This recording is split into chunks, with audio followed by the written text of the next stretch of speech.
Everything worked. I'm sorry you guys missed the pre-show. It was extensive. Yeah, we couldn't have aired it on YouTube. I'll be honest with you. Lots of vulgarity. But you're here right on time for the Eternal Baseball Podcast. We appreciate you joining us. We know everybody's busy in the holiday season, us included. But there's always time for baseball because it is baseball season, of course. And we had a good one for you tonight. We haven't dove into a full National League matchup yet, so we're going to have I think one of the best rivalries right now, Padres-Dodgers, right? And even though some people think that's kind of a hammer and nail relationship at the moment, there's a solid distaste, right, between those two teams. So we're going to dive into that tonight. Dodgers are the best team in the National League. Padres aren't bad, but they got some work to do. And we will dive into that. We do want to acknowledge one of our top fans, Cameron Fletcher. Yes, welcome, Cameron. Cameron sent us an email. He's a Royals fan, asking about the recently departed Al Fitzmaurice, who I didn't know much about. So we love, notes from fans asking us, how about this guy or maybe about that guy? Or we always say we'll never know any team better than their diehard fans. So I looked him up. And he had a really good stretch from like 72 to 75 that put him on the fringe of the Royals' overall 40-man roster. The trick was Kansas City is kind of thin at starting pitching, and Fitzmaurice was mainly a reliever. So to put him on the squad, I would have had to get rid of, who was it? Mark Gubiza or Dennis Leonard, who was their ace forever, right? And not that those guys are always in the starting five for him, but they're not far off. So they're good depth pieces. And so wrestled with it for a little bit. Was like, I don't know what to do here. I think they really could use one of those starters, but Fitzmaurice has an overall better ERA. I think he had a better whip. And I was wrestling with it. And then it hit me. And I'm like, this is dumb. He doesn't have to replace a pitcher. He just has to replace somebody on the 40-man. So I looked over at the batters to see if there was any low-hanging fruit. And Buddy Biancalana. I'm sorry, my man. It's over. You're not far off. It was an infielder. Let me. I'm gonna pop it up here just off screen so I can take a look at this. Hurts me to say because that seems like a pretty good Italian name, but right. Where they were deep, they're thin in the starting rotation, but boy, are they deep at third base. So if I said Kansas City third base, everybody should at the same time say George Brett, right? But Bobby Witt Jr. qualifies as a third baseman as well. Kevin Seitzer, great hitter, decent fielder. He's in there at third base. Mike Moustakas, the Moose, qualifies at third base. And so does Joe Randa, but you won't find him on the roster anymore. So see ya, Joe Randa. I don't think we need to go 5 deep at third base. So as the $1 Million Man once said, everybody's got a price. And off Joe Randa goes into the ether. But that's a really good example of, what, if you think there's a guy we missed on your favorite team, let us know. We will always take a look at it. And if the stats bear it out, it's a stat-based game, right? So we'll plug them in. We want every team to be as competitive as possible. And Birmingham, the Knights, look mortal this year. And so if ever there was a year for Kansas City or Texas to rise up, this could be it. It ain't going to be Tampa. I'll tell you that. But a Rangers or a Royals revolution, that's possible. So anyway, we appreciate Cameron's help there, and welcome Al Fitzmaurice to Eternal Baseball. Along those same lines, we made sure to post kind of a retrospective on Rocky Colavito, the Cleveland legend who passed away this week, and he's part of the outfield mix for Cleveland, the Guardians franchise, Indians when he played there. So we made sure to give him his respect this week and then kind of dive into the week that was. So let me pop that up here and try to share my screen at the same time. Actually, I think I'm getting ahead of myself. If you're new to the show, welcome. Eternal Baseball is easy to find. We're here Sunday nights at 10 o'clock Eastern, 7 o'clock Pacific. You can find us at eternalbaseball.com. You can find us on Facebook, on Twitter, on Instagram. There's lots of ways to connect with Eternal Baseball, and they're all good. And along the way, we're celebrating some birthdays today. Mo Vaughn, hit dog. I like Mo Vaughn. A guy I've never heard of named Stan Bansen, Bahnsen. And whoever he was, he's way up on the WAR ratings for birthday boys today. So good for you, Stan Bansen.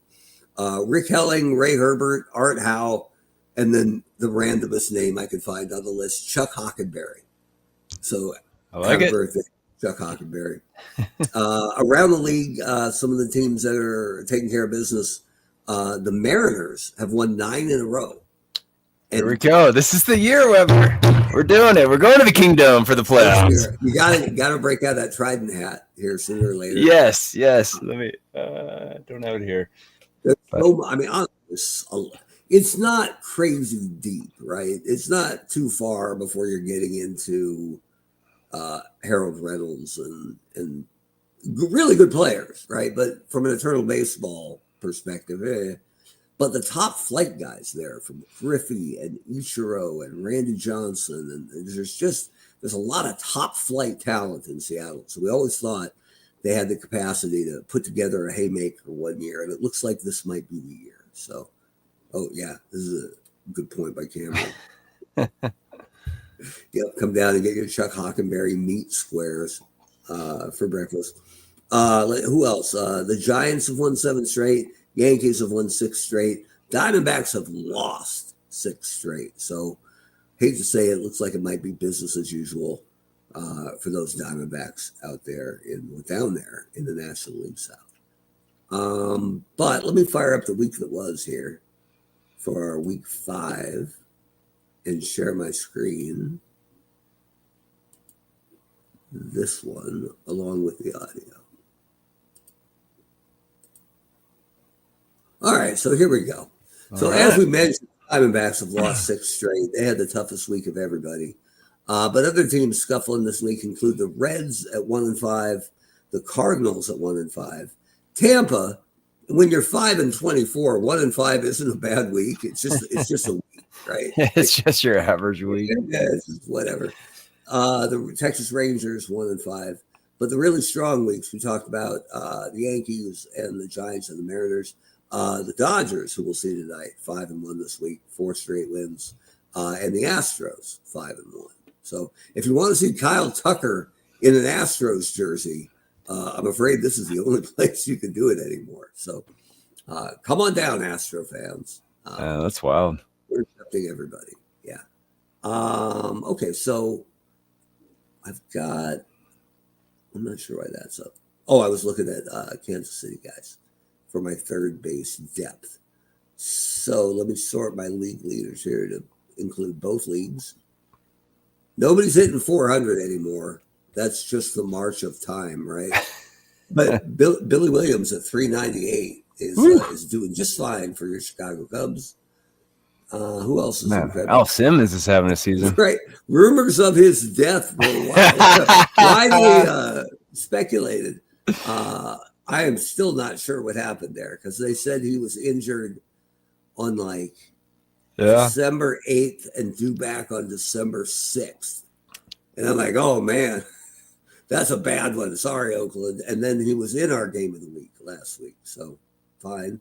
Some New York Post reporter jumped the gun on that one. Oops. Sorry about that. Lou Gehrig, Mel Ott leading the leagues in homers with 11. Willie Stargell has far and away the best OPS at 1.3. My goodness. Good for him. And on one note down here, Sandy Koufax, 6th in overall ERA. And that number went down yesterday because he pitched his second no-hitter in Eternal Baseball history. I believe he's the first guy with 2, which shouldn't come any shocker because I think he threw 6 in real baseball. And one thing, if people aren't real familiar with Sandy Koufax, his dominance wasn't that long, right? Because he was wild. He had control problems his first 2 or 3 years in the bigs. The stuff still played, right? But he wasn't Sandy Koufax pitching demigod until like year 3 or 4. And then his arm just wore down on him from throwing 500 innings a year. So he was only in the bigs for like 10 or 11 years. So you think about Nolan threw 7, but Nolan played like 25 seasons. Sandy threw 6 in like the span of probably 8 good seasons. So kudos to him. I'm glad we didn't run into him. I think we had him earlier in the year kicking our ass around Yankee Stadium, perhaps. But this week, it is Padres at Dodgers. And originally I thought it was going to be Randy Jones, who is the San Diego ace and who struggled a little bit early on. They actually pitched him on short rest on, I think, Saturday because his previous start had been short. So they've had a couple guys get knocked around like crazy. No offense to Dave Dravecky, save your jokes. But he's had a rough start to the year. So has Michael King, the new young great pitcher the Yankees gave them for a year of Juan Soto. So those guys are out, and one of the guys activated is Joe Musgrove, one of their current stars. So it'll be Joe Musgrove tonight. He's 1-0 with a 0 ERA, so you gotta like that. But he'll be facing Don Drysdale for LA. So, but luckily it's in LA, so we get to be the Drysdale. Oh, okay, good. I said there will be some hit batsmen. Yes, so I'm digging that. Love it. And that's what we'll have here. Oh, wait a minute here. Let's see. Oh, okay. Huh. I mean, pretty rare that anybody's ever told me I'm quiet, but I can talk more into the mic. But it is jacked. It's as high as it goes. So we'll see how that goes. So anyway, since we ran overtime last week, let's see if we can get back on track with our game of the week. We'll shoot out here to December. And you guys can get a snapshot, a sneak preview of tomorrow's scores if you're quick. I guess that's a good enough time for a programming note. I'm going to be traveling next week, so you'll have to do without us next Sunday night. But come on, it's the holidays, man. Spend some time with your family. You got 111 episodes. Yeah, come on. Yeah, just check out, find your favorite team, watch an old episode. I guarantee you, your team's bullpen screwed me and Brent. So here we are. It's Monday, December 16th. We don't take responsibility for anything. It's the software, man. It's not our fault. It's like totally sociopathic, right? What? Like that's not us. No. Okay, so here we go. Dodger Stadium. He's out to get us. You've been to Dodger Stadium, right? I have. It is actually very cool. I've never been. That's one of those you got to get to, right? I'm not a huge SoCal guy, but growing up in Oregon, there's a little bit of resistance to that culture, but yeah, Chavez Ravine is legit. It's worth checking out. I got to get that one in Wrigley or two. I've never been. That I think if you're a big baseball fan, you got to hit at some point, right? Wrigley was cool. Yeah, their team was really bad back then when I saw it, but yeah, no surprise, I guess. Which era of Cubs baseball did you sample? Oh, let's see. It would have been 2006. So the tail end of Aramis Ramirez. Maybe it was a little bit. Maybe it was 2 years. Yeah, it's been a while. Been a long time. I do remember taking the L though. That was insane. Trying to take that to the ballpark. I mean, it's just every car that rolls up, it was just a wall of people. And then the second one came by, and we're like, okay, I guess we just got to do it. And you just kind of launch yourself into it, and everybody's really cool. They're just you just kind of jostle in and can't move and. Coming from kind of a smaller town, it was a newer experience, but yeah, absolutely. There's no elevated train in Bend, Oregon. It's a different. It's a little bit of a spectacle for sure. All right, well, let's get moving here. So we've got Padres, Dodgers. and it's going to be Joe Musgrove, who I guess threw 7 shutout innings in his first start of the year. They probably should have kept him in the rotation, just saying. But that was a little bit of a frustration. I started going through the rosters and pulling some guys out and making moves. We're a sixth of the way through the year, right? It's time to, if you're not hitting by now, Joey Votto, it's time to give Tony Perez some of them at bats at first base. And the computer changed them right back the next day because they are all computer managed. Yeah. And I'm like, hey, I'm going to have to work harder, I guess, to keep guys on the bench. It's the King Kelly syndrome. Didn't take the hint. No, not at all. Like, we're sending you down. Nah. I guess they're refusing the assignment. And who do we have? Oh, yeah, Don Drysdale. 2-1 with a 2.08. Pretty good. We'll take it. Yeah, Cameron, I never saw the updates either, Wrigley, but I suppose they're probably pretty nice. Unless they got lights there now. Just saying. All right, so batting. We got 2 right-handers going tonight. So for the Dodgers, Reggie Smith has a killer OPS against right-handers, but it's 2,000. That's got to be in like 4 at-bats. And he's not active today anyway. But Russell Martin, who I always thought was underrated, looks like he's going to get in here somewhere, maybe DHing, because Roy Campanella's, well, man, if you DH your catcher, you're kind of in trouble later in the game, right? Potentially. Yeah, I think you probably keep him on the bench. Let's get Zach Weed in there. Is he really scuffling? He's 678 OPS against righties, but he's a good left fielder. I'm not sure they have better options. So, oh yeah, and Babe Herman has a brick for a glove, so he's dying for that DH. So, all right, so let's see. We got a couple of lefties. We got a righty. It looks like it would be, if we're going to mix them up, it'd be Campanella third. Old Babe Herman. Look him up if you don't know him. He hit everything, but he was afraid of the ball. So we'll probably make him the DH. Got to get Jackie in there. Got to get Duke. Jackie up top. Should put Duke in the 2-0. Yeah, that works. So we go righty, lefty. And then we're going to stack some lefties here. Dolph Camilli, who's a fantastic hitter. He'd be at first. Then maybe Pedro Guerrero. Boy, Sandy Koufax's no-hitter yesterday. No hits, no walks, 10 strikeouts, 2 errors by the Dodgers. Pedro Guerrero, no shock, right? But Pee Wee Reese, their fielding shortstop, let him down. So I guess they share that blame.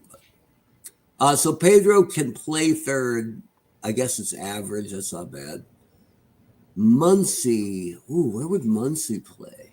Probably first. Put Dolph, DH maybe. I got Herman DH, and I can put Herman in right. Okay. It's going to be ugly, but it's feasible. DH first base would be Muncy. Cody Bellinger can play. He can't play left. That's weird. That gives us Zach Wheat. Let's do it. So we got Pee Wee Reese, Zach Wheat. There we go. I love Zach Wheat's photo. It just looks like classic, like of his, his ball player from his era. Yeah, it just looks like a dude, right? His manager's like, straighten that hat, Wheat. Yeah, exactly. And he's like, but Prowl's hat is on. That's a deep cut. No one's gonna. If any of you dozen people know that one, there's like 5 people that would get that reference. Munchkin says we could play. That's true. In the outfield. Welcome, Munchkin. Hold on a second. New opponent. What's Guerrero look like in the outfield? Yeah, it looks like 4s across the board. So I could put him for Herman, but then now I got to fill third. So it's a good point, but I don't think it helps. You could put Robinson's so good at second. I would say you could put Robinson at third. Yeah, Robinson and Muncy at second. Yeah, just an option. Probably not too huge a deal. You could play Robinson at left. He's a great left fielder, and that opens up second base for Muncy. That would let you play Camilli at first. Holy smokes. And then you could you DH Herman? Oh, I'm getting in the weeds here, but Go for if it. Jackie moves to left, then Muncie moves to second. If Muncie moves to second, then Camille can play first. If Camille's playing first, Herman can DH, and I've freed up right field. Can Zach play right? No. Zach is only a left fielder, so it doesn't help. It doesn't. I mean, it might help us a little bit defensively, but it would monkey with our lineup. So Yeah. All right. back we go. Trust me, I got faith in the Dodgers here. Even with Babe Herman in right field. All right, so on the other side, San Diego, where Terry Kennedy is. We'll slice this video because it's this is what the people love. This is what gives us the big numbers on YouTube. Yeah, absolutely. So getting the lineup together.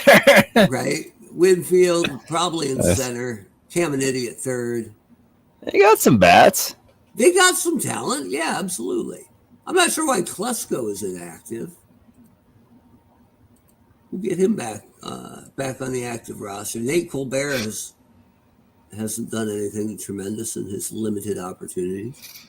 All right, so I guess that's Tatis leading off. Yeah, sounds good. Maybe put Machado or Gonzalez in the 2-hole, and then we got Gwen. There's a guy named Tony Gwynn. Maybe we could get him in there. I forgot about Gwynn. We'll put Gwynn in the 2-hole. Yeah, that'll work. And then we'll get Machado. Wow, Machado's going to DH because we got friggin' King Caminiti. I saw one of his old highlights today, and I know he was fueled by some otherworldly substances.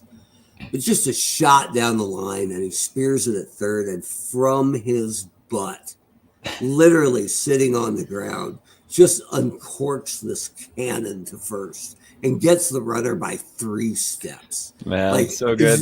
The runner is barely in the frame when this absolute comet comes flying across. Holy smoke. I mean, I wonder what his like lifting routine was for his forearms. Like he must have had like some serious like, esoteric Austrian workout he was doing or something, man. That was like pure Popeye. I remember seeing a guy, I don't know who it was. I think it was a baseball player. And he had like a 5-pound weight on a rope up to a stick. And he was just rolling it both directions and then rolling it down, right? I'm like, I bet Caminiti did that with 45s, right? Yeah, a full plate. Yeah, people are just like, who's clanging 45s down? Caminiti working wrists, right? Jeez. Yeah, Cameron's got it. Oh, and we're introducing Tony Gwynn to a new generation. Welcome. We know you're messing with us much. Okay, so Machado's the DH. Phil, this is awesome. Phil Nevin qualifies at catcher. And he can hit. So, come on, Terry. Kennedy's disgusted right now. Terry Kennedy's actually got better numbers. Okay. I think Nevin plays left. So, we can still get him in here. And that leaves us Gonzalez at first. So we just need a second baseman. So, either probably Cronenworth or I guess Loretta. Or Loretta. They're the same defensively. Loretta's numbers are slightly better. No, wait. Yeah, against righties, slightly better. So it looks like Mark Loretta. That's a pretty good lineup. You know the Mark Loretta fans are tuning in tonight, right? They're dying to see him get his due. All right. That's not bad. Pitching for Los Angeles. Do we have volume? Number 53. Yeah, sounds good. Drysdale. Wow. Leading off for San Diego. the Drysdale. 23. Fernando. Man, we just lost all credibility, man. We haven't even better. Don Drysdale. The Driz. Right? Could you imagine the first batter steps up and it's like, what's up, Drysdale?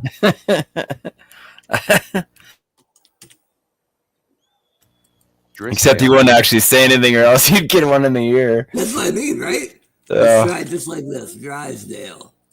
Drysdale. That's what I want. Let's try.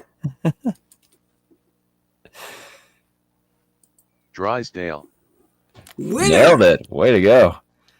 All right. I'll clip this one too. People love Great. our name mods. All right, so we'll give control of San Diego back to the computer.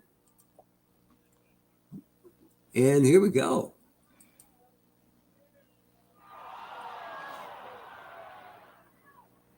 Tattoo's got a lot of that one. Jump, Zach. Jump, Zach. That's such a low wall, too. Ugh. Well, okay. I'm sure Drysdale took that We'll take all that aside. Number 19, Tony Gwynn. Drysdale's photo looks like Superman, almost, right? With the clouds, the blue sky, and yeah, Tatusmas. Yeah. Oh. All right, so here's Tony Gwynn. Pummel! Everybody seemed pretty excited about that foul ball. I don't think he bunted that. I think he barely got any of it. Third baseman. No, he bunted it. And Caminiti. Huh. Caminiti. It's like when I found out the correct pronunciation for Magneto was Magneto. Broke my heart. Oh, Is it really? yeah. I don't agree with that. Like he's the master of magnetism or something, right? Like, come on. Welcome, Rob. Oh, here we go. Drysdale. That is exactly right. Rob knows what's up. All right, let's see if we can help Caminiti while we're here. Fun with phonics. Right? They only say their names the first time through the order, so We need to start paying some people just to cut our, how a lot of those big YouTube guys just pay people to cut and post on social media. So we'll just pay some people to cut our phonics clips. That'll be our ground swelling. it's Ken Caminetti, right? Yeah. Cam Netty. Camionetti. Wait. Camionetti. Ooh, almost. Caminetti. Wow. Weber, you're on fire tonight. Right? Who needs AI when you've got real humans? All right, let's go. Ken Caminetti. Put it on your CV. Right. Got to update the resume. Hang on. I can phonics prompt. Is Dude, that one's not coming back. that 2 in a row? No. Right, Joe, we had it out. That's right. Tony Gwynn tried to bunt in the middle, and he's lamenting that decision, I think. Can you imagine Drysdale giving up 2 homers? Hey, Man, Winfield would be getting one right in the ribs Can you right now. imagine squaring around the bunt after the leadoff home run? Holy smokes.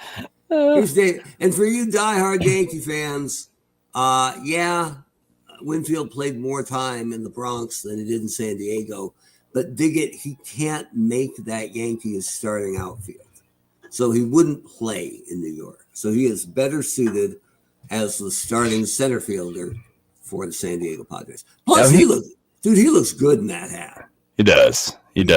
And was he was a Yankee, right, when that whole Seagull incident happened? Yes. Gotcha. But okay. he's also the guy. That can be our justification. It's all about, right. Peter was on us. And right. He also rushed I saw this in the Facing Nolan documentary that came out last year, or maybe early this year. Winfield charged the mound, and Nolan stood his ground and got his ass kicked because Winfield was, 6'8", so he had reach right on that jab, and walking away. That's when Ryan said, "I'm never going to let that happen again," and nobody ever rushed him until Robin Ventura. So he had a long time to think about it. Well, Ventura went for the takedown, right? Didn't he? That was part of it. So that's how he got him in the headlock. He kind of sidestepped it. The bit with Ventura was, Ryan pitched inside. Ryan always pitched inside, but nobody had ever told the story, as far as I knew, because Ventura had never talked about it, and he declined to be part of the movie. And when they got to that part, I was interested, like any baseball fan would. And I guess he had hit a ton of White Sox that year. And it was Rangers, White Sox in the same division, right? Or were they in the same? Or maybe they were both fighting for the wild card. So anyway, there's some acrimony. And before that 3-game set, the White Sox had a team meeting, and they said the first guy Ryan hits, you're rushing him. That's what's. We're not taking it anymore. I don't care if he's 40 years old. The first guy he hits rushes the mound. We good? And the whole team went, yeah. And so I always, the part I always lampooned Ventura for was that he got hit. It looked like he thought about it for a second and then made the terrible decision to go rush Grandpa. Because you're either going to beat up an old man or worse, you're going to get taken to the woodshed by Grandpa, right? Right, yeah. But with the context of that they had a team meeting and everybody promised we're rushing him. If he hits you, you have to rush him. And that's what Ventura was mulling over in his head. He didn't want to go. That wasn't his character, really. But he got hit and he thought, Jesus, yeah. I don't have a choice. I got to go. And that's why there's the pause and then the rush and then the beat down. And the whole time Ryan's hitting him, he's going, take that, Dave Winfield. Take that, Mr. November. So there you go. So good. Oh, Cameron. Wild card. Oh, okay, gotcha. Man, I barely remember Chicago being in the West. But, hey, man, the Atlanta Braves were in the National League West. So, all right, that makes more sense. All right, so let's see what Dave Winfield has to do. That's a rope. I think Winfield was drafted in the NBA Machado. and NFL drafts. I think so, wasn't he? I mean, he was an incredible athlete. He didn't play hockey though. Just 6'8" on skates, man. Just a destroyer. The original Zdeno Chara would have been incredible. Here's Pee Wee Reese. Oh no, Pee Wee Reese makes the play. Sorry. Here's 2 down Manny Machado. I heard a really interesting thing on Buster Olney's podcast, the Baseball Night podcast. Terry. Going Kennedy. into last offseason, everybody talked about how the Padres were going to trade Soto. Soto getting moved out of San Diego was a fait accompli. It was a done deal. And San Diego has been willing to stretch their payroll quite a bit, especially for star players. And so it kind of seemed weird to me that they assumed that he'd get moved in the offseason. I thought, you know what? San Diego might keep him. And if it's going poorly, he could be a trade deadline guy. Now, you get less for him than moving him in the offseason, but whatever. And Olney said, I'd never heard this before, that Soto and Machado were oil and water. They didn't even walk near each other. Really? They disliked each other so much. Wow, and Machado had, I think, just signed that monster extension, right? So he wasn't going anywhere. So, Soto had that really bad stretch too. That one year with San Diego, right, where he was really scuffling for a bit before he kind of turned around a bit. And he had that really long slump from 2026 to 2032 with the Mets. Oops, spoiler. Anyway, here we go. Rob knows what's up. Did he go straight? That to me is insane, right? I remember only a couple. Jim Abbott did that, right? Like, I'm like, are you kidding me? But good enough. All right, here's Terry Kennedy, who looks like the substitute gym teacher, right? I can just see him snapping his gum and going, "Okay, let's run a couple laps." There's just some guys you see, and it's just like they're just you just feel like you wouldn't see them in this current era, right? Yeah, probably. I mean, maybe maybe it's just because they're not lifting weights at all or something, but. There's certain people you see that just feel like it's 100 years ago almost. Yeah, it could be. And then you see some of the guys like from 100 years ago where you're like, that guy could play today, no doubt. Hack Wilson, you bet. Yeah, Hack Wilson, right? Can you imagine all the rags following him around? Hack Wilson was actively trying to drink himself and failing.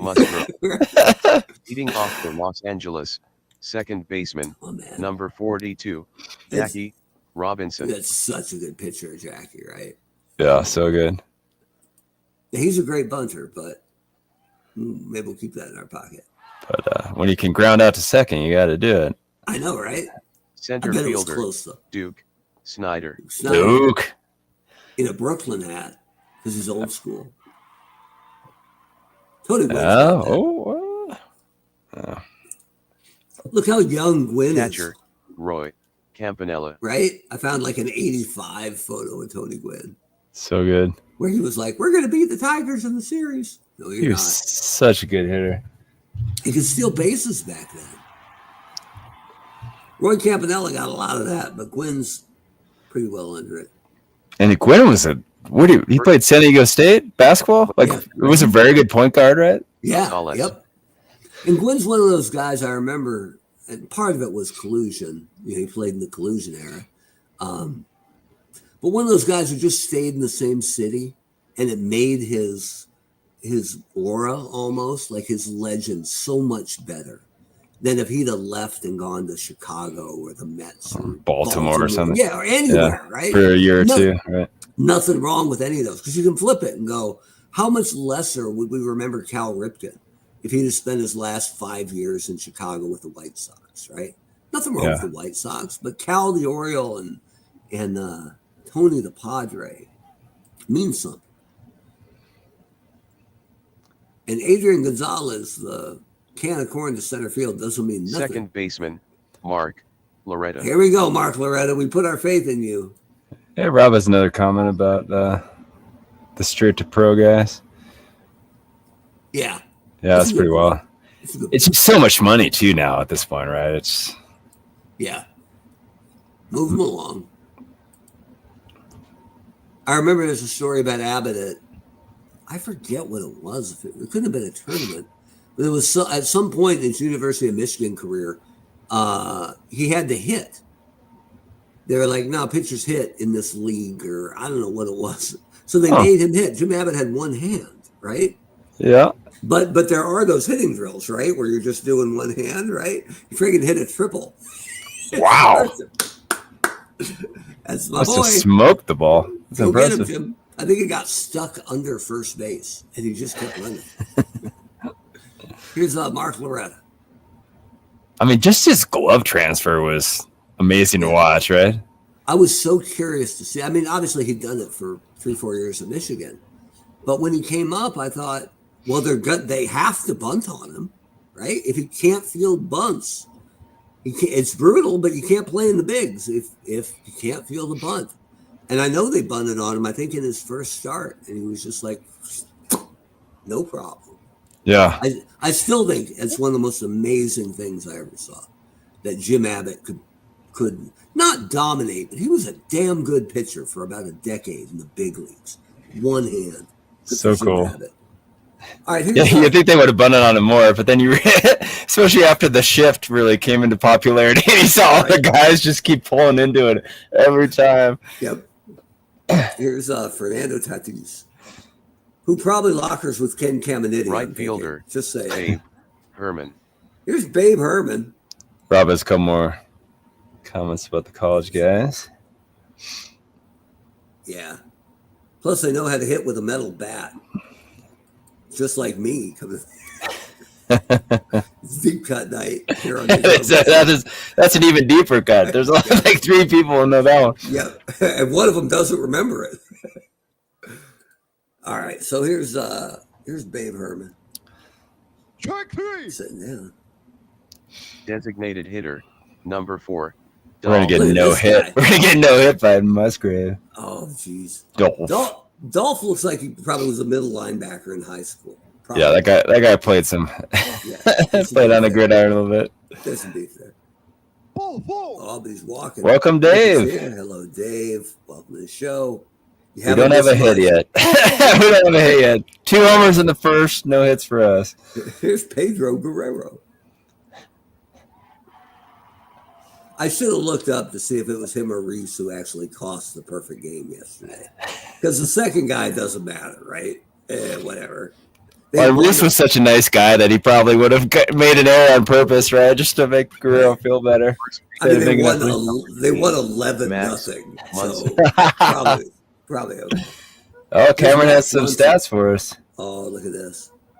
That's pretty good. That's actually very good for pitchers. Yeah, man. So that would have been at the very beginning of interleague play, probably, right? So I don't think he think it was AL his whole career. I'm trying to remember. Angels. Where did he go after Angels? Yankees. Oh, that's They right. That's right. traded JT Snow for him. Oh, man. Okay.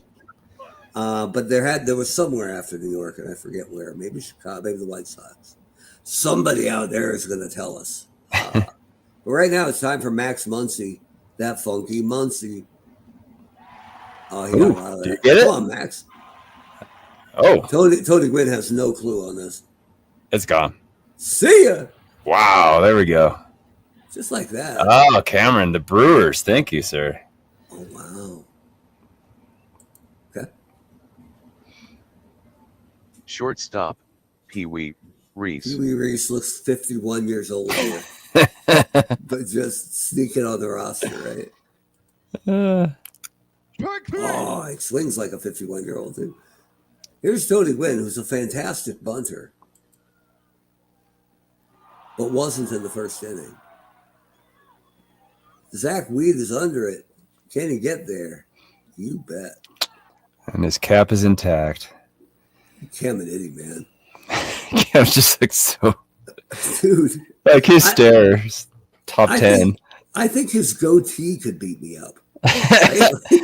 Well, I mean, he honestly looks like a WWE guy, right? Yeah. He must have had a crossover. Did he not do a small crossover with that? Man, I could see him with tassels around the bicep, right? Yeah. There you go. Absolutely. Strike 3. Sit down, though. Gosh, I used to hate Ultimate Warrior just because the vein popping was just for some reason it just didn't resonate with me. That was Chris Martin's favorite wrestler ever. Was it? Oh, dude, you can't get enough of him. Yep. I remember we had a predecessor to this game that we played in Eugene. I actually brought my whole computer with me, like an actual tower computer up there one time. And as always, whenever we had a game with the boys, creating the teams took 5 hours, right? So like 2 a.m., we're finally firing up the first game. And Chris made a team named the Warriors.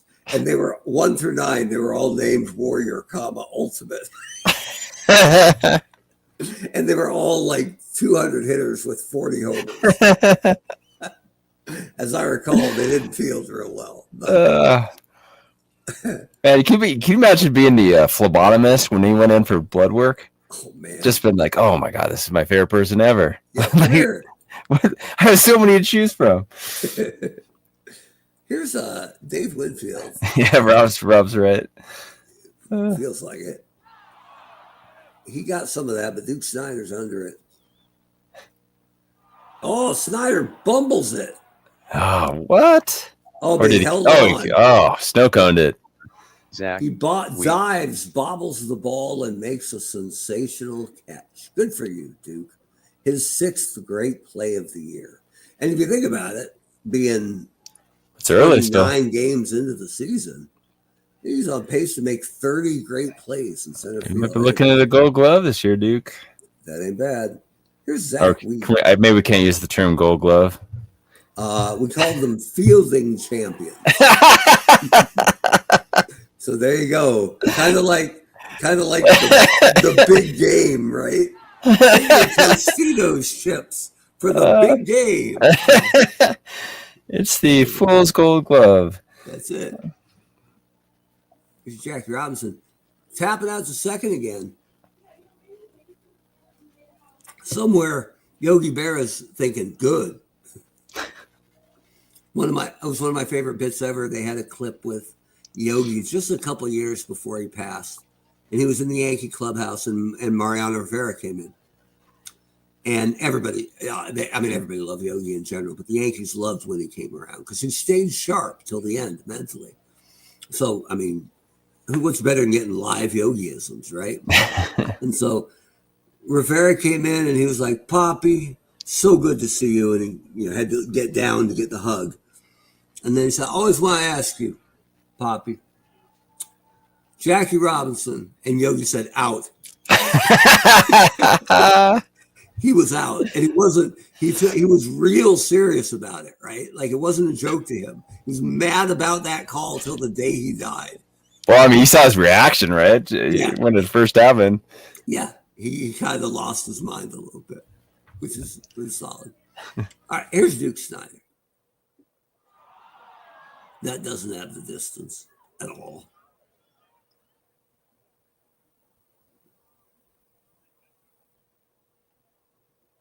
Unless it, nope. I thought it might be a little duck snort over first base, but Gonzalez has got it. Here's Manny Machado, who ended Dustin Pedroia's career. Just a reminder. Got some other good comments here. Oh, here we go. Let's see. I don't even know what that means. Leather SMEs. Okay. I guess I'm too late for that one. Yeah. It's cash, which is as good as money. Yeah. He wasn't mad at Jackie. He was mad at the ump. It wasn't Jackie's fault. Jackie made the play close enough to be called safe. Here's Terry Kennedy. It feels like that should be Benito Santiago, but he did not hit enough. Yeah. He's on their 40 man, but cool stance, but I mean that throw from his knees that he did regularly to peg runners at second was incredible. But so good. You got to hit. Pretty much got to hit in eternal baseball. The competition's too stiff. Here's Roy Campanella. Run, Roy, run. Safe. All right, send him. Love it. All right, nobody out. Babe Ehrman, who can't bunt or field, by the way. But looks like Winfield's under that. Yeah. Get back, Roy. Winfield's got a cannon. Here's Dolph Camilli. I think that's how you say it. Ooh. He's under it. Keep Winfield. going. Shoot. Hard to hit it over Winfield, right? And here's Pedro Guerrero. Come on, Pedro. Oh, there we go. Oh, that's it. All right. That's getting through. Oh, send Campanella to third. Safe chance 96%. I think you do it with that percentage. I just want to see Campanella run into Caminiti at third. That'd be awesome. Yeah, go ahead. Go get him, Roy. He didn't even try. Caminiti wanted no part of that, of the R train. That's fine. Here's our hero, Max Muncy. Look at that. Coming through. That RBI single to left. Have a day, Muncy. Right? And look, Guerrero's taking third.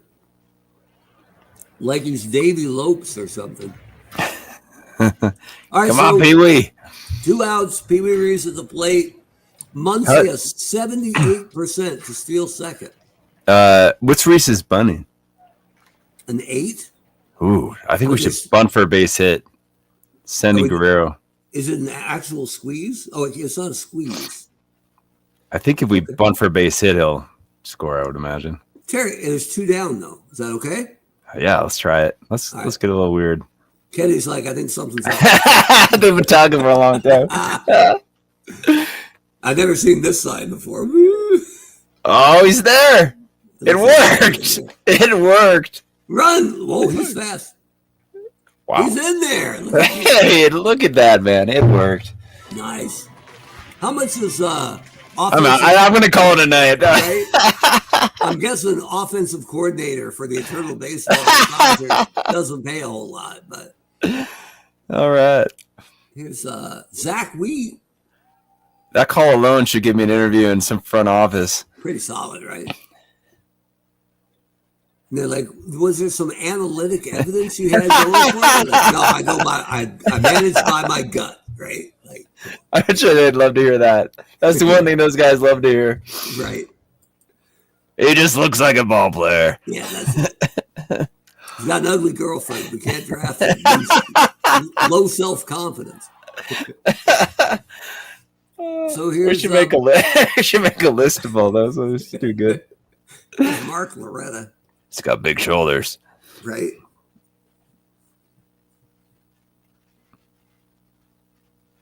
Man, Mark Loretta's been such a disappointment.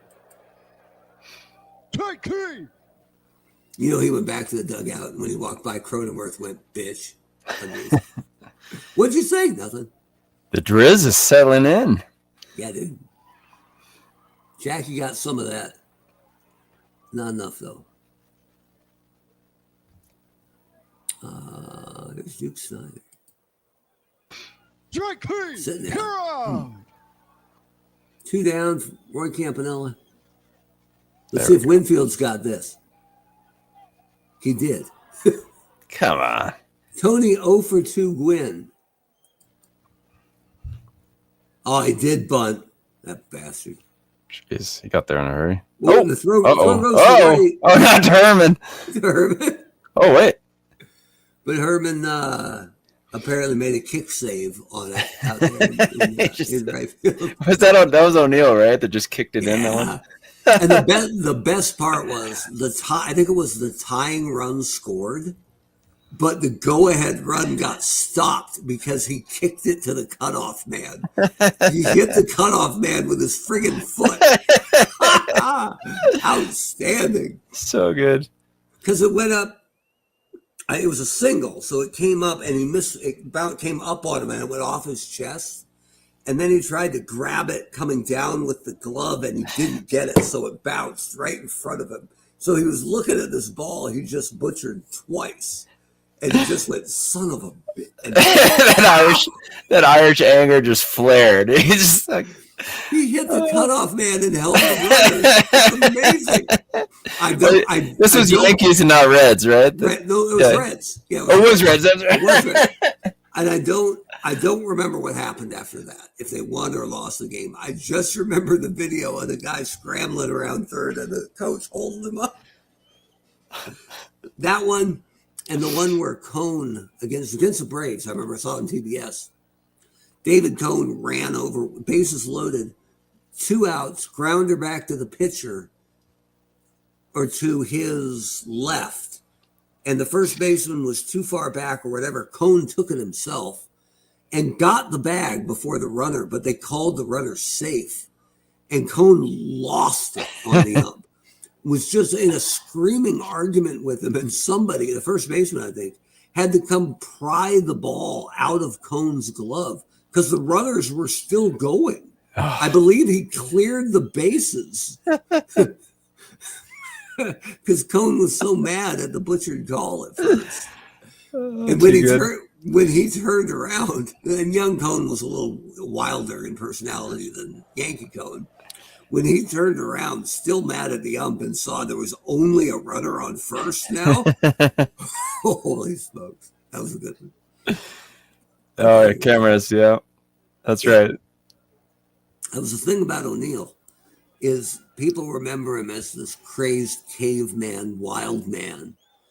And he was crazy intense, but he owned that rage, that inability to accept failure in a sport where hitting 3 out of 10 times gets you in the All-Star game.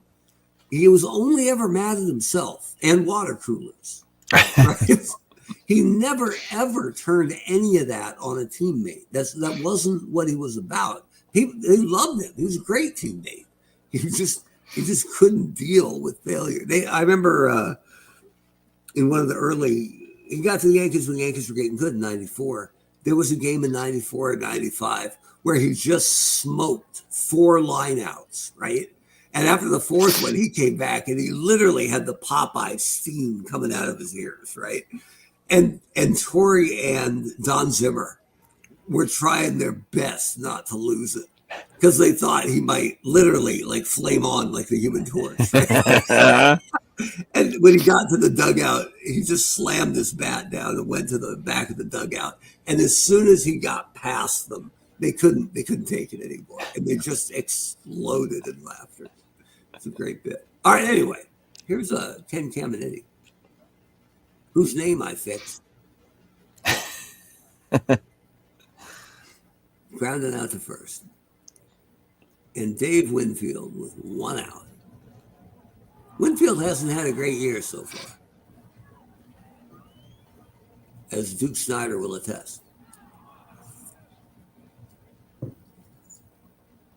So 2 down for Manny Machado. It's awesome. We're definitely pitching to Machado and his 292 average.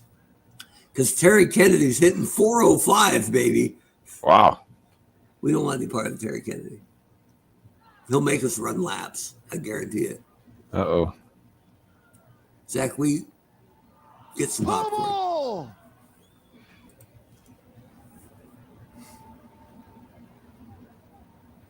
Yeah, that's interesting that Machado and Soto didn't get along. Seems like Machado would have been over the moon with that acquisition. Yeah, I haven't heard anything about Machado being difficult to get along with, right? I needle him because of the dirty slide on Pedroia. And I think there's a special spot in baseball hell for middle infielders who take out other middle infielders. Yeah. But I haven't heard that. And I really haven't heard anything about Soto either. But part of this is Yankee fans sour grapes. But other than the 1 year, well, when they won the World Series in Washington, I'm not even sure he was the lead dog on that team, right? He was the phenom, the kid. But I don't know. He's making Jordan money, but he's only ever been Pippen. We'll see. Yeah, well, yeah, how long does that contract go to? Like he's 42 or something? Yeah, like 15 years. Like, all right. All right. I mean, it doesn't matter to the Mets. But Yeah. We'll see. We'll see. Strike Here's 3. Babe Herman. Dolph Camilli. Strike 3. Pedro Guerrero. Soto's got one of those swings, like his stance too. You wonder, when he hits his mid 30s or even early 30s, like how well he's going to be able to continue that. I mean, without getting some knee trouble or ankles or. I mean, from what some people said, I listen to Buster Olney's Baseball Tonight podcast a lot. They say that they envision him being a DH in like 5 or 6 years. He's a decent right fielder right now, so he'll play for a while in the field. But that's 10 years of DHing. It's a long time.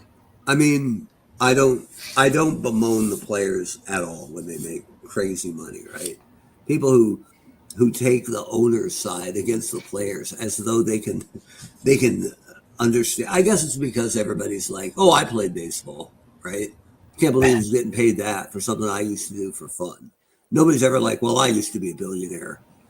I can't believe these owners are, but I don't really get the empathy for owners or when players go, "I can't believe we spent that much on him." Like, but the one thing, and this is a soapbox moment, every rule they've made lately has been to speed up the game, to make it more accessible to a younger generation, right? Because baseball's doing well, but it's not connecting with youth the way it used to. So you would think having it be a little more fiscally viable for a family of 4 to go watch a ball game on the weekend would be valuable to that youth growth concept too. Yeah, I think that's some of the gripe with the sours, right? Is people sort of have linked those to the rising beer prices and ticket sales, and so I mean that's part of it. But there's something there. I don't know how I don't know how relative that is, but I'm not going to bemoan the player for taking as much as he could, right? Yeah. Any of them, good for them. All right, here's Max Muncy. He of the 2-run homer, but this won't do it. Cameron was, I remember that play. Who was it? Who did he take out? I'm trying to remember. I don't remember that. Oh, he totally cracked somebody. Huh. Do you remember who Bell ran into with that forearm shot? Fernando Vina. Yeah, and who was he playing for? Who was Vina? Vina? Milwaukee. Was he? Yeah. But where did he come from before Milwaukee? In college? Sun Devil, baby. If you watch that, he takes that hellacious shot from Bell and just gets up and dusts himself off and stares at him. Yeah. Now he doesn't chase him down. No, that's a fool's errand. But it's kind of like when Jose Bautista took that knockout shot from Ruggiero d'Or, Yeah. and he didn't fall, right? That was a hell of a shot he took. So kudos to both of those guys. Yeah. And I don't think Bautista ever faked another punch again in his career. No, here's Phil Nevin. We got to pick it up. I got all. I said we were going to be on time, and here we are at the 1 hour mark in the sixth. Just yapping. Yeah, we got to pick this up. Here's Adrian Gonzalez. Ooh. Oh. Look at Snyder though on The his Driz. tricycle. The Driz. He almost ran behind Babe Herman. He waved him off before the pitch. I remember a Giants game we did where Willie Mays caught one behind Barry Bonds. Yep. Incredible.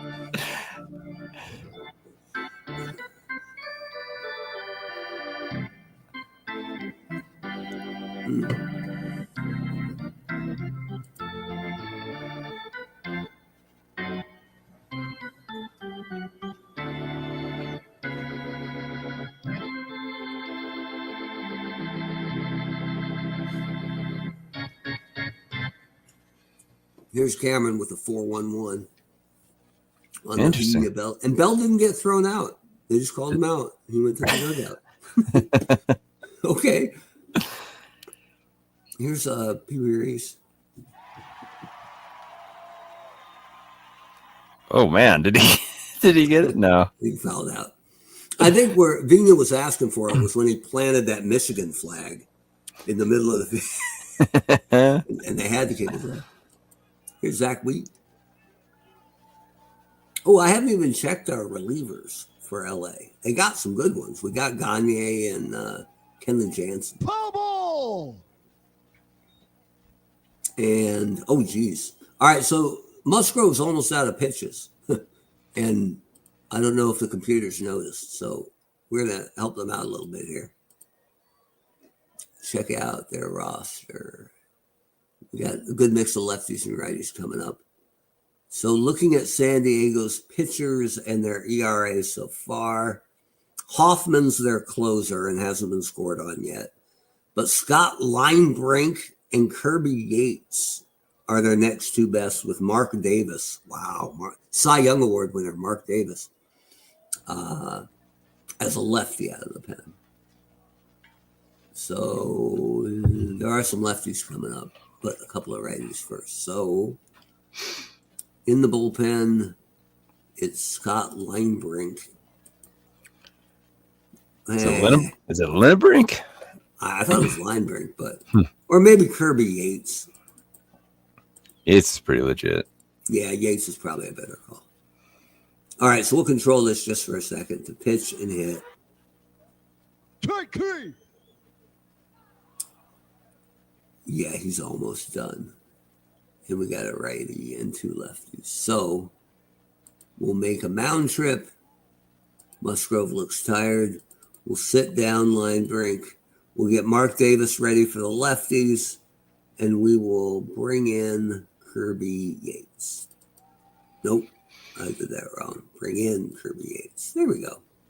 Pitching for San Diego, number 39, Kirby Yates. All right, and give control back to the computer. There we go. Jack is a great bunter, but there's two outs. So probably let it go. Ball, ball! I'm walking. Oh, I'll send him. We're going to be here till midnight. It's okay. 81% Roto. Send him. Off he goes. Terry Kennedy throws. Hey. Save. What is he? 51 to take third. Let's let Duke Yeah. Do have a it. shot here. They walk him Mm. for Campanella. Don't mess us up. They've been talking. Campanella got quite a bit of that. Phil Nevin's on his horse though. Off the wall? No, Oh, too too bad. Drysdale's got 50 pitches left in him. He's fine. Yeah, it's fine. Some of us work in the morning. Wasn't always true, but it is right now. Here's Mark Loretta. You know what? They're not letting Mark Loretta bat in the 8th inning of a 4-2 game. I'm sorry. So I don't know what the computer's doing tonight, but it's not helping San Diego much. So versus right-handers. OPS versus right. That would be Ryan Klesko. Yeah. Didn't they show Cronenworth in? Yeah. Perfect. Pinch hitting for San Diego. Look at those. Number 30, Dude. Ryan. That's the chops. Number 24, Mr. Rotundi. Yeah. Okay, legal control back to San Diego. In case they want to have Klesko bunt or something. Strike three. Well, all right. Well done. The plans of mice and men. Okay, Oh, Pedro's got this. Oh, he got him. Wow, Pedro. Okay, good for you, Pedro. All right, Tony Gwynn, 2 down, top of the 8th. A tapper. Pee Wee Reese is on it. The throw in plenty of time. Muncy drops it. Oh, darn Gwynn it. goes to second. That was a Reese there. Shoot. Man. Yeah, low throw. Muncy can't dig it out. All right. Here's Ken Caminiti.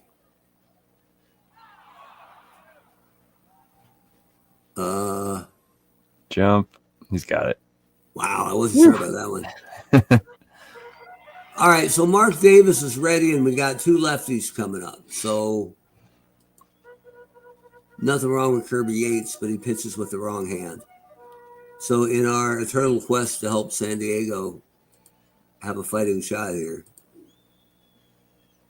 we'll get Mark Davis in. Pitching for San Diego. Look at that baby Mark face. Davis. And He's got the windbreaker on. Love it. yeah, dude. Get line drink warming up. And give control back to the computer. Babe Herman. Dead ball. Oh, right in the ear. How dare you? Man. Here's Dolph Camilli. Tony Gwynn's under that. Yeah.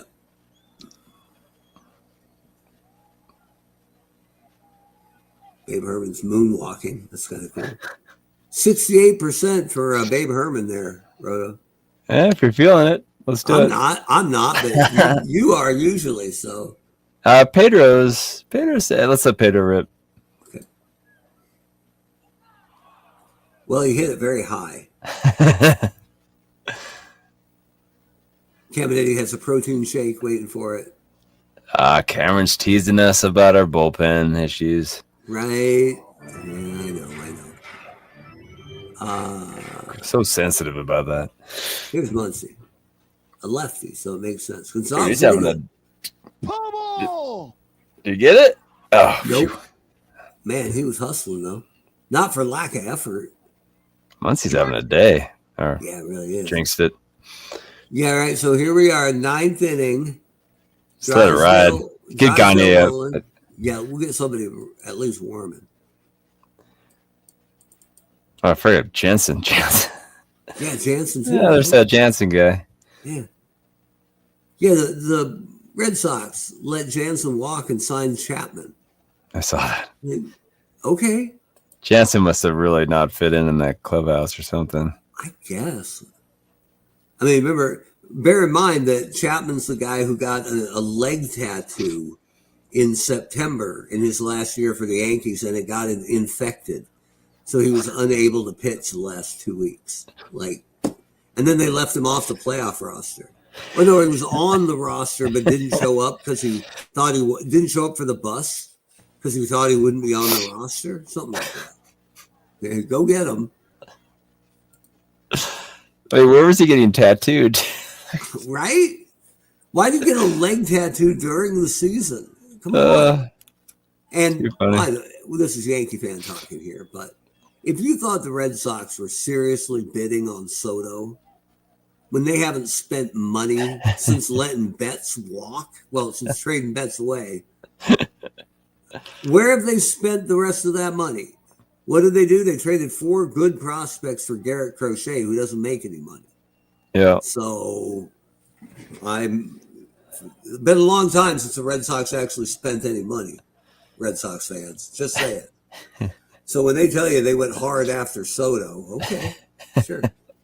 It was like Seattle going hard after A-Rod.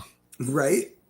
Like they clearly offered Soto $500 million at least, right? Like,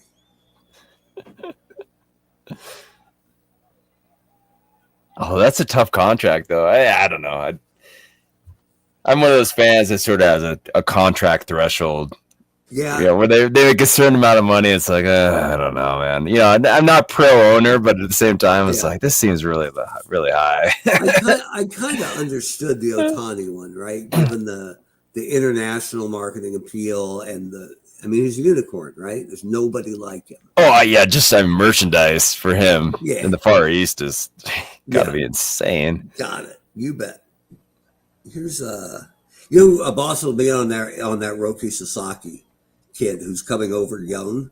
So Gotcha. He'll make no money. Like he's capped at like $4 million a year. So everybody's in on Sasaki because everybody can afford him. So yeah, that's who Boston will go hard after because it doesn't cost much. Here's Phil Nevin. Pinch hitting for San Diego, number 4, Will Myers. Cameron was saying Adrian Gonzalez was the last big one. I don't know. Was it Kung Fu Panda? I think that was the same offseason. Was it? That was such a bad deal. I remember they had a shot. I was here at the time. They had a shot of Panda bending over to field a grounder in Florida, and that belly was sponsored by Dunlop tires. Let me tell you, man. Oh man! And I'm like, this is going to end so badly. I mean, can you imagine the doctor administering the physical? You're like, so.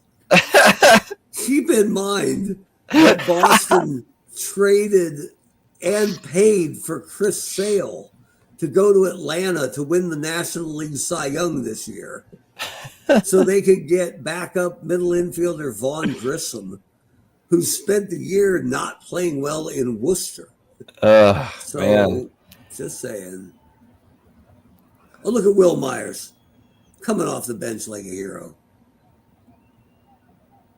Is Machado going to take third on that? Guess we got to bring our closer. Oh man, we got to bring our closer in. Looks like it's Gagne game over time. Yep. All right, be one out, almost, Driz. Yep, not too bad. Pitching for Los Angeles, Eric Gagne. Hey, they get Gagne right, but they can't get Drysdale. All right, fine. Hit by pitch. Eric Gagne. This could go real sideways. It totally could. Oh, actually, well, I think we're out of it. We got it. With a 2 down, I forgot. Jackie Robinson is going to drop this one.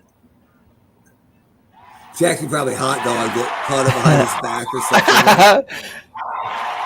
Can of corn. Dodger Stadium, Los Angeles 4, San Diego 2. Los Angeles has won 5 straight. Don Drysdale is the winner. He is now 3-1.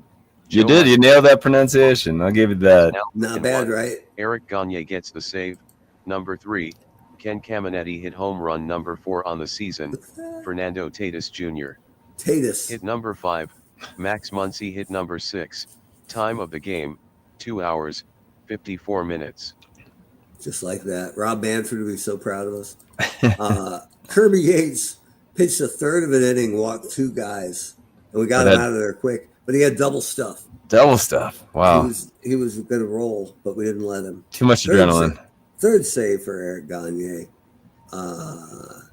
Tatis. That's right. Fernando Tatis. So there you go. Good game. Dodgers hold off the Padres 4-2 for their 23rd win of the year.